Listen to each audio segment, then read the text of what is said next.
Twesimye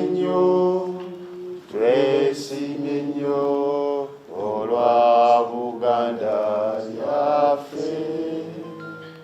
Ekitiibwa kya Buganda kyava dda, naffe tukikuumenga. Mpaka mu bakyala n'okusamba omupiira mu basajja bye zituusizza ku nkomerero nga bwe tunaalaba ku lw'omukaaga nga 11 Ogwokusatu 2023.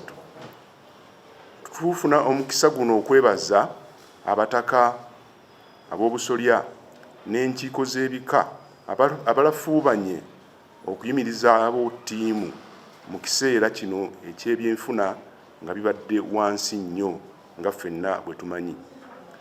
Twebaza olukiiko oluteekateeka empaka zino, minisita wa Ssaabataka ne gavumenti y'abeene olw'obutetenkanya obututuusizza ku kuggalawo empaka zino. Okuggalawo kw'emipiira gy'ebika kamu ku bubonero obulabika obutegeeza ebitalabika. Kano kabonero akalaga nti essiga ly'ebika erimu kwago Buganda kwetambuliza emirimu ddamu lissa era litambula ne Buganda okwolekera entikko Buganda gye yayaanira. Abantu beenyumiriza era bawagira ebika byabwe n'okuggumiza emisingi egisimba mu nnono, obuwangwa, obulombolombo n'ensulo z'empisa enzaaliranwa ez'obuntubulamu obuyaayaanirwa buli muntu mulamu.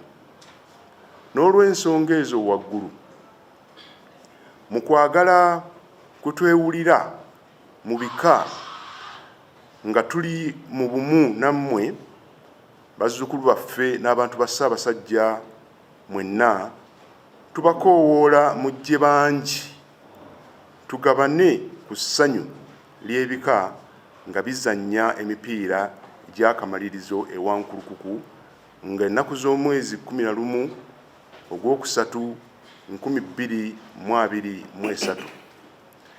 Mujje tulabe ebitatera kulabwa